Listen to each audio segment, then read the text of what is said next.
November 12వ తారీఖు దీపావళి. ఈ దీపావళిలోపు ఈ ఒక్క దీపాన్ని ఇలా వెలిగించి చూడండి.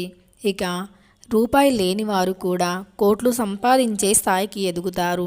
ఈ దీపావళి అమావాస్యలోపు ఎవరైతే ఈ దీపాన్ని వెలిగిస్తారో వారికి అఖండ రాజయోగం పడుతుంది. నిజంగా చేతిలో రూపాయి చిల్లి గవ్వ లేని వ్యక్తులు కూడా కోట్లు సంపాదించే మార్గాన్ని ఖచ్చితంగా చూడగలుగుతారు. మీ జాతకమే మారిపోతుంది. మీ దశ తిరుగుతుంది. మీ జాతకంలో కొన్ని దోషాల వల్ల కావచ్చు, లేదైనా ఇతర సమస్యల వల్ల కావచ్చు, లేదా నెగిటివ్ ఎనర్జీ వల్ల కావచ్చు, చెడు శక్తి వల్ల కావచ్చు, నరదృష్టి వల్ల కావచ్చు, దృష్టి దోషం వల్ల కావచ్చు, మీరు డబ్బుని బాగా సంపాదించలేకపోవచ్చు. ఎంతో కష్టపడినప్పటికీ జీవితంలో ఇంకా డబ్బు యొక్క సమస్య కనిపించటం, కుటుంబంలో డబ్బు వల్ల ఎన్నో గొడవలు రావటం, ఒడిదుడుకులు ఎదుర్కోవటం, ఎంతో శ్రమపడి కష్టపడి పనిచేసినప్పటికీ ఆ శ్రమకు తగిన ప్రతిఫలం లేకపోవటం వంటి సమస్యలు మీరు కూడా మీ జీవితంలో చూస్తున్నట్లు అయితే ఈ దీపావళి అనేది మీ జీవితంలో ఖచ్చితంగా ఒక కొత్త వెలుగుని నింపుతుంది. సహజంగా దీపావళి అమావాస్య అనేది లక్ష్మీదేవికి సంబంధించినటువంటిది. దీపావళి అమావాస్య రోజు పూజ చేసిన వారికి కటిక పేదవారు కూడా కోటీశ్వరులుగా మారుతారు అని నమ్ముతూ ఉంటాము. సంవత్సరం తిరిగే వరకు వారి జీవితం ఖచ్చితంగా మారుతుందని నమ్ముతాము. అంతేకాదు దీపావళి నుండి కూడుకొని ఎలాంటి సమస్యలు లేకుండా డబ్బు సమస్యలు అనేవి మన దరిదాపుల్లో కూడా లేకుండా ఉంటాయని మనం నమ్ముతాము. దీపావళి పూజను ఎంతో ఘనంగా జరుపుకుంటాము. ఉన్న దాంట్లో లక్ష్మీదేవిని తృప్తిపరచడానికి మనకు కావలసినటువంటిది ముఖ్యంగా నిర్మలమైన మనస్సు, భక్తి, శ్రద్ధ. వీటిని మనం లక్ష్మీదేవి ముందు చూపిస్తే చాలు. ఇక మన భక్తిని మెచ్చి లక్ష్మీదేవి అనుగ్రహిస్తుంది. లక్ష్మీదేవి అనుగ్రహాన్ని పొందాలి అనుకునే ప్రతి ఒక్కరూ దీపావళి రోజు అమ్మవారిని దివ్యకాంతుల్లో చూడాలి. అంటే అమ్మవారి పక్కన ఎప్పుడూ కూడా మంచి వెలుగు ఉండే దీపాలను వెలిగించాలి. అంటే ఎక్కువ దీపాలను వెలిగించే వాళ్ళంటే లక్ష్మీదేవికి చాలా ఇష్టం. ఎక్కువ దీపాలను వెలిగించే ఆడవాళ్ళైనా మగవాళ్ళైనా లక్ష్మీదేవికి చాలా ఇష్టం. ఎక్కువ దీపాలను వెలిగించడం వల్ల మన ఇంట్లో ఒక మంచి కళ వస్తుంది. అంతేకాదు లక్ష్మీదేవి యొక్క ఆనంద తాండవం కూడా జరుగుతుంది.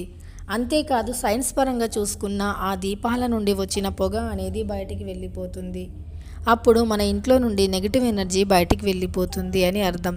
కాబట్టి ఈ దీపావళి అనేది సైన్స్ పరంగా చూసుకున్న, శాస్త్రపరంగా చూసుకున్న ఎంతో మంచిది. అంతేకాదు డబ్బు ఒకటి లేకపోతే మనిషి జీవితంలో ఎన్ని కష్టాలు పడతాడో మన అందరికీ తెలిసిన విషయమే. డబ్బు ఒకటి లేకపోతే రకరకాల సమస్యలు పట్టి పీడిస్తూ ఉంటాయి. మరి ఆ సమస్యల నుండి బయటపడాలి అంటే ఖచ్చితంగా దీపావళి అమావాస్యలోపు ఈ శక్తివంతమైన దీపాన్ని వెలిగించండి. ఇక ఆ శక్తివంతమైన దీపం ఏమిటో తెలుసుకోబోయే ముందు మన ఛానల్ని కొత్తగా చూస్తున్న వారు వెంటనే సబ్స్క్రైబ్ చేసుకొని పక్కనే ఉన్న బెల్ ఐకాన్ని నొక్కి ఆల్ ట్యాబ్ అని నొక్కండి. ఇక వీడియోలోకి వెళితే దీపావళి అమావాస్య లోపు కానీ దీపావళి రోజు కానీ ఈ దీపాన్ని వెలిగించండి. ఇక మనకు దైవాంగిక వృక్షాలలో ఎన్నో మహావృక్షాలు ఉన్నాయి. శాస్త్రపరంగా చూసుకుంటే చాలా వృక్షాలకి చాలా శక్తి ఉంటుంది. ముఖ్యమైనటువంటి రోజుల్లో మరీ ఎక్కువ శక్తి అనేది ఉంటుంది. అయితే దీపావళి లోపు మరి ఏ వృక్షం దగ్గర నుండి తెచ్చిన ఆకుపై దీపాన్ని వెలిగించాలి, ఆ దీపాన్ని వెలిగించటం వల్ల మన జీవితంలో ఎలాంటి మార్పులు కనిపిస్తాయో ఇప్పుడు తెలుసుకుందాం. ఈ దీపాన్ని వెలిగించిన తక్షణం నుండి మీ ఇంట్లో నుండి ఒక నెగటివ్ ఎనర్జీ వెళ్ళిపోయి లక్ష్మీదేవి అనుగ్రహంతో పాజిటివ్ ఎనర్జీ అనేది కలుగుతుంది.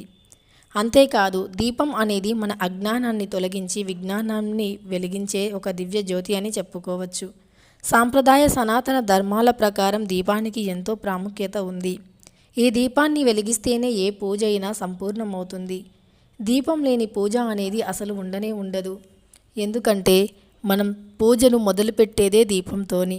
కాబట్టి దీపం అత్యంత పవిత్రమైనటువంటిది.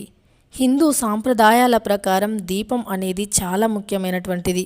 కాబట్టి ఈ దీపాన్ని మరి దీపావళి లోపు ఎక్కడ ఎలా వెలిగించాలి అంటే ముందుగా ఈ దీపాన్ని వెలిగించడానికి మనకొక జిల్లేడు ఆకు కావాలి. జిల్లేడు ఆకుని కోసుకొని రావాలి. ఈ జిల్లేడు ఆకుని కోసే ముందు ఖచ్చితంగా జిల్లేడు చెట్టుకి చెంబెడు నీరుని సమర్పించాలి. అలా సమర్పించి జిల్లేడు చెట్టుకి నమస్కరించుకొని మీ సమస్యలు తీరాలి అని చెప్పుకోవాలి. మేం చేసే పరిహారం మంచి కోసం చేస్తున్నాము. ఆ మంచిని కోరి చేసినప్పుడు మాకు ఖచ్చితంగా మంచి జరగాలి.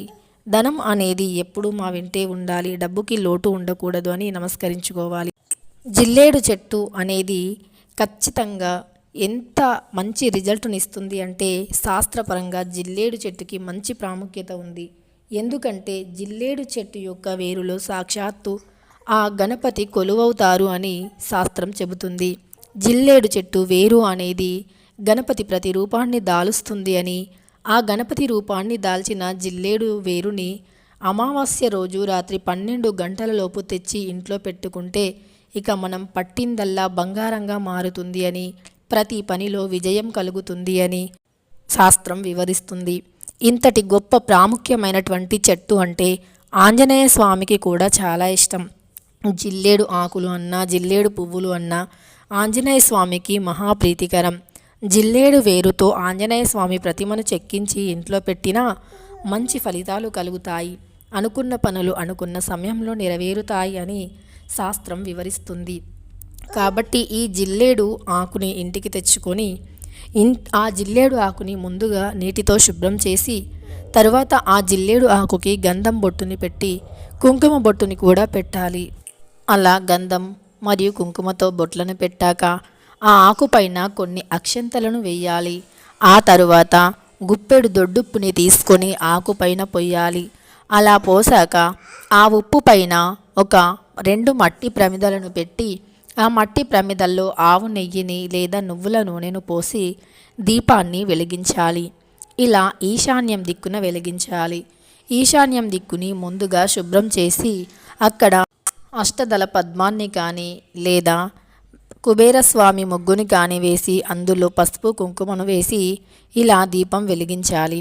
ఇలా దీపాన్ని వెలిగించడం వల్ల ఖచ్చితంగా మీ యొక్క సమస్యలు అనేవి తీరిపోతాయి. ఎందుకంటే జిల్లేడు ఆకు మహిమాన్వితమైనటువంటిది. జిల్లేడు ఆకు అంటే గణపతికి ఇష్టం, అలానే ఆంజనేయ స్వామికి ఇష్టం. ఈశాన్యం దిక్కు అంటే లక్ష్మీదేవి కుబేరస్వామి గణపతికి ఇష్టమైనటువంటిది. కాబట్టి ఆ దిక్కున ఈ జిల్లేడు ఆకుతో దీపం వెలిగించటం వల్ల సకల దరిద్రాలు తొలగిపోయి అష్టైశ్వర్యాలు కురుస్తాయి. మీ ఇంట్లోకి ఒక తెలియని పాజిటివ్ శక్తి అనేది వస్తుంది. అది కూడా ఉప్పుతో ఈ దీపాన్ని వెలిగించడం వల్ల మరింత శ్రేష్టం. లక్ష్మీదేవికి ఉప్పు అంటే మహాప్రీతికరం. ఉప్పు దీపం అంటే ఇంకా ఇష్టం. కాబట్టి మీరు దీపావళి లోపు కానీ దీపావళి రోజు కానీ ఇలా ఈశాన్యం దిక్కున జిల్లేడు ఆకుపై అక్షంతలు వేసి అలానే ఉప్పుని పోసి వెలిగించడం వల్ల మీ యొక్క కష్టాలకు చెక్ పెట్టినట్టే. మీ కష్టాలు అలానే దురదృష్టానికి పులి స్టాప్ పెట్టినట్టే. డబ్బుకి లోటు అనేది ఉండదు. డబ్బు సంపాదించడానికి అనేక రకాల మార్గాలు తెరుచుకుంటాయి. తెలుసుకున్నారు కదా. దీపావళి లోపు కానీ దీపావళి రోజు కానీ దీపాన్ని ఎలా వెలిగించాలి అని. ఇక ఈ వీడియో నచ్చితే లైక్ చేయండి.